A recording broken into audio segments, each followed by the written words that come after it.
He's a weak leader. At saka may bagahe siya. Noon nga yung sinasabi ko sa inyo. Totoo yan. I do not voice lies. Masisira ka. Pero bantay ka yan. Kamali ang Pilipinas na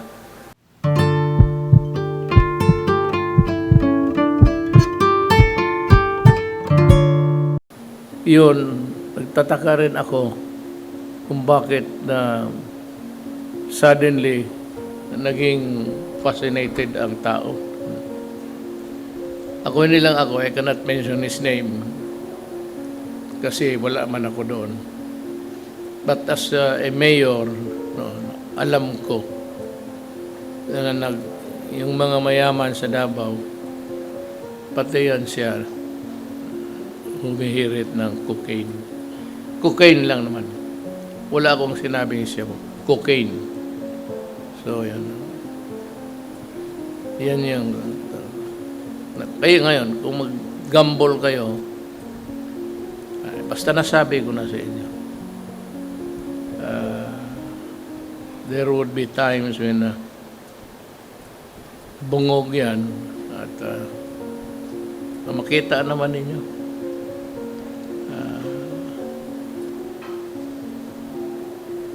Pili ko. Ako lahat naman na pumasok sa akin, magtanong na gusto mong magtrabaho. There's only one answer. Even sa mga polis, sabihin ko lang, are you honest? Tell me the truth. Honestly. Are you an honest man? Lahat yan. The latest was itong mga justices na ayaw kong mag-take out sila sa akin kasi gusto ko distansya. Pero may iba talaga gusto na for posterity. Sabi ko talaga, isang question lang, sir. Private conversation. Are you honest? So, of course, Mayor. Katagal ko sa... Well, I'm just asking. Kasi pagka hindi, na medyo magkakaroon tayo ng dynamics dito. If we are dealing with a corrupt judiciary. Maraming dito mga piskal. Ako, piskal ako. Maraming kaso na bumagsak dahil nabili ang judge o ang piskal. Hindi ko sinasabi dito. Ewan ko lang. I have to look at the records. Pero may korte talaga na out of 1,000 cases, lahat dismiss. Kaya sinulatan ko ang Supreme Court. Diba, hindi ako maniwala on the law of averages. Imposible naman na walang isa, dalawa. Kaya sabi ko, corrupt ito. It was dismissed. Ito mo, 1,000 cases so far. Na isang conviction wala. Sabihin naman niya, wala mang kasalanan. I said, the law of averages will apply. Kung nademanda yan ng pulis, may kasalanan yan. So, yan lang inyong law and order. Wala namang droga dito, no? Wala, hindi masyado. Boracay, marami yan. Boracay. Sa taas, ang taas ng beach. Pero beyond that, yung lupa doon, binigay ko sa mga ETA. Kasi maraming nag-agawan. Kasi Boracay, isang lang, beach na. Tapos, yung beach na gusto nila, yun namang mga karaoke pati yun. Binigay ko yan sa ETA. Wala silang nakuha dyan.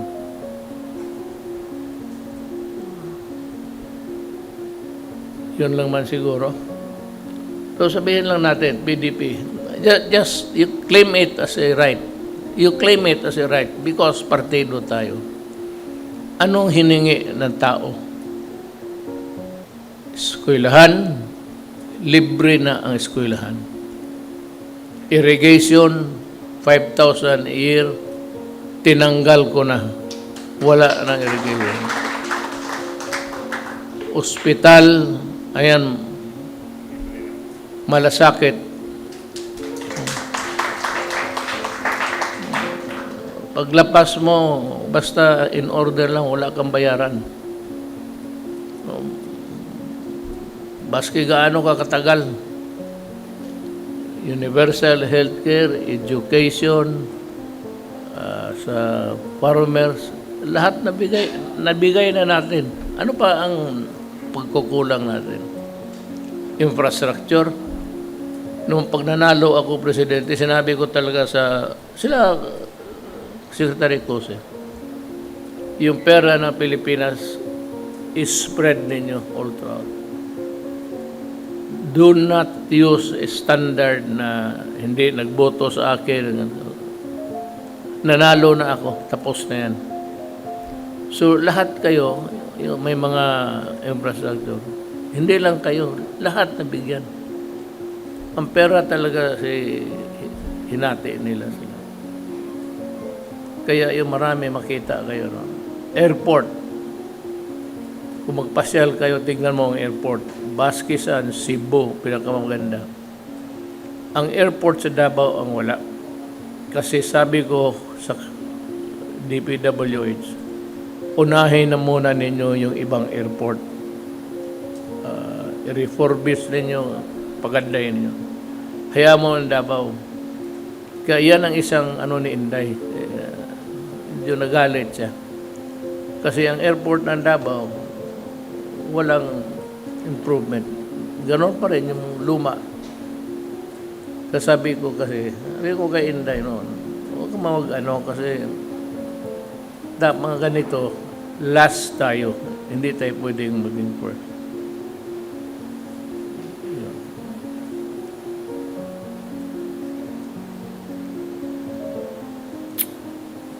Pero marami kayong magamit ng gamitan na ninyo ang program ng PDP. You claim it. Eskwelahan, di ba? Ka-enroll kayo, universal healthcare, di ba? Hospital kayo, try to be sick and find out. Basta PhilHealth member ka lang. Bagay yung talaga. Mahirap ang lahat, pero magkampanya lang kayo, ikot talaga. Ikot yan. Baski kalima mo na i-handshake, ikot daw. So sabi, Mayor, tapos na nag-shake ka na. Mahal kita. Lalaki o babae, mahal kita. Yan ang style. Huwag kang mahiya. Pero hindi ko lang masabi, I don't know if it's appropriate or proper. Merong isang gobernador na baski sino, ina-embrace niya. Baski yung mga native, mga lumad, ina-embrace niya. Pati yung mga lalaki, embrace. Lahat. So, kung wala kayong tanong, pasahan na lang tayo ng information. I said, if you have a question, let it out now. Yes, ma'am.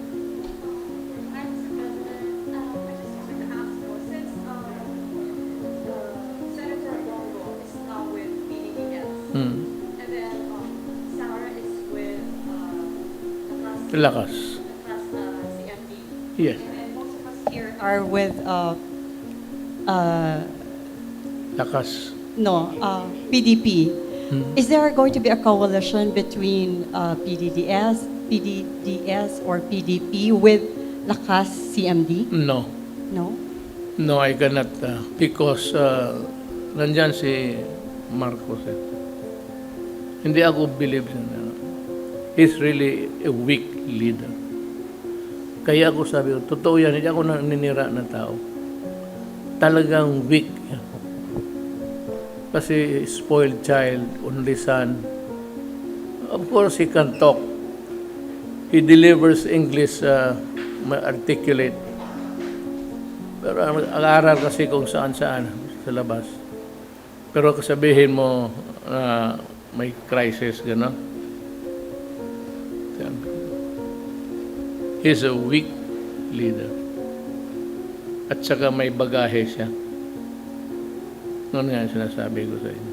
Totoo yan. I do not voice lies. Masisira ka. Pero bantay ka yan. Kamali ang Pilipinas na. I'm not saying mas maghusay ako. Maybe magkaroon silang maraming pera, may magpahiram, or mga loans ng pwede yan sila. Pero kung sabihin mo yung governance, papuntang may gulo doon sa hulo, walang pumupunta doon. Katakot na lang yan, punta ka ng... Ako, hinalikan ko pa yung sundalo. Sabi ko, saan baril ang sundalo? Dito. Hinalikan ko yung lupa. Tapos sinabi ko, proceed where you should be. Yung mga ganon, Marawi, I went there. Nabutas nga yung helicopter ng dalawa, nabutas. Binaril ng mga rebelde. Tapos night time, kasi makikita yung chopper, may ilaw. Tinamaan. Nandoon kami sa beach banda yung kampo para ilang lang mapalayo na. Inabot ng bala.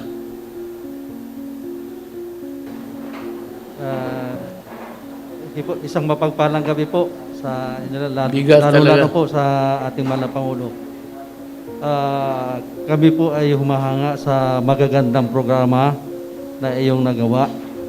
Napakaganda po ng inyong naipatupad na programa.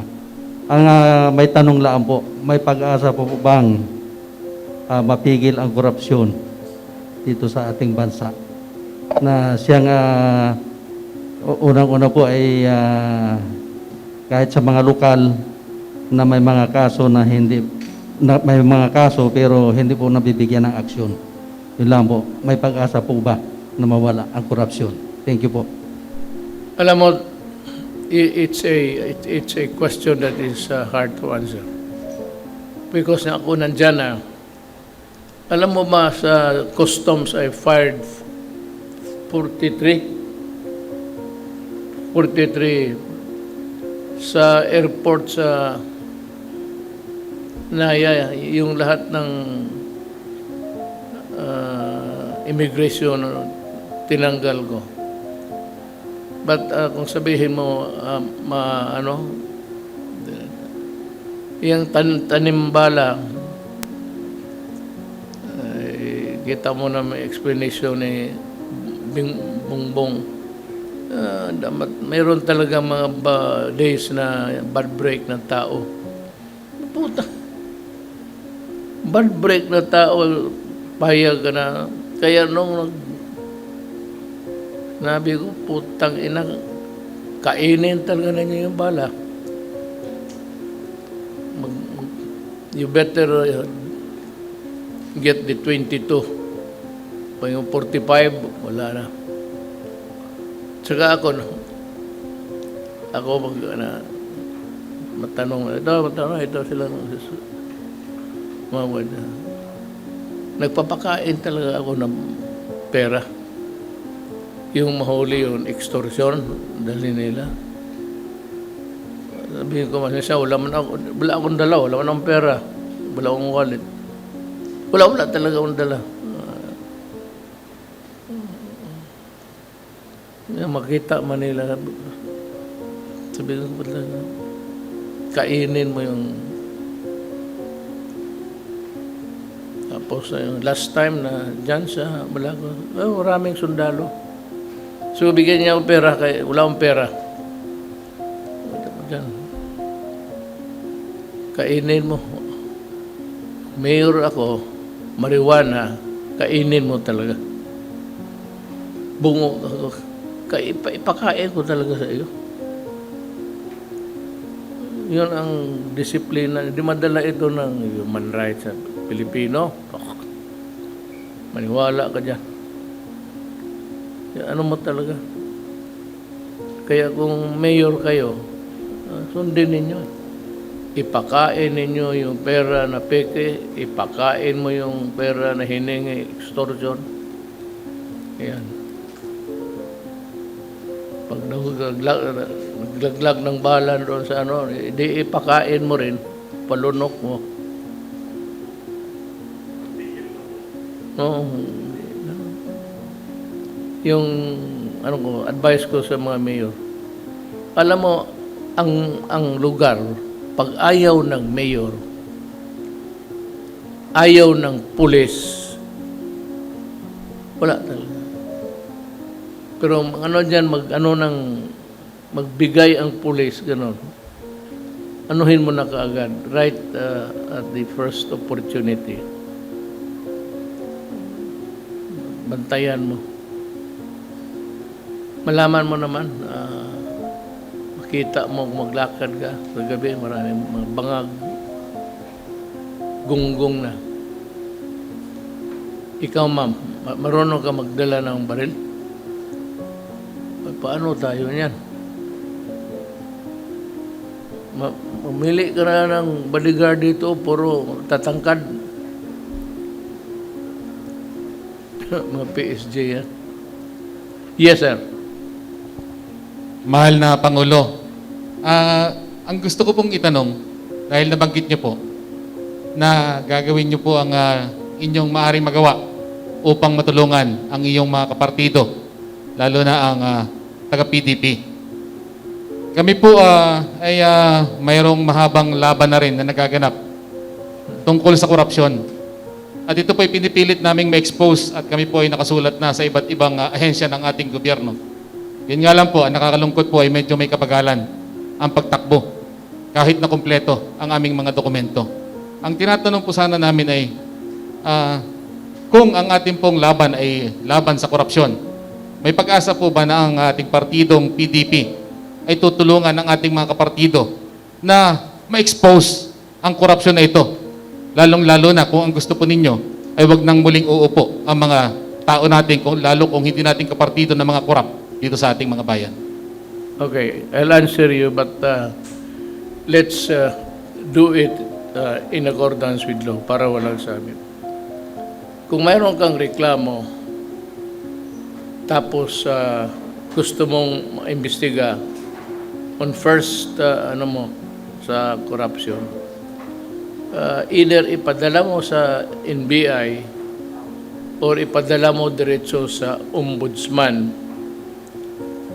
tapos doon mag-umpisa ang kagaya kay Gordon.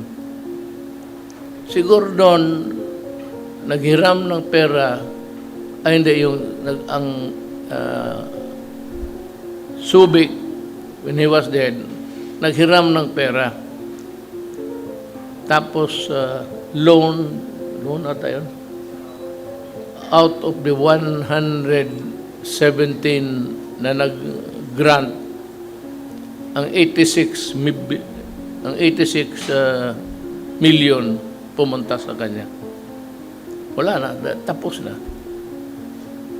Kaya binuhay namin, sabi namin, i-file mo. Kasi sa COA, yung nag-imbestiga sa kanya, huwag ka sinabing disallowance, delikado ka na yan. Big sabihin, isauli mo yung pera. Talagang pag magsabi disallowance, tignan nila. Si Gordon, natalo na sa COA.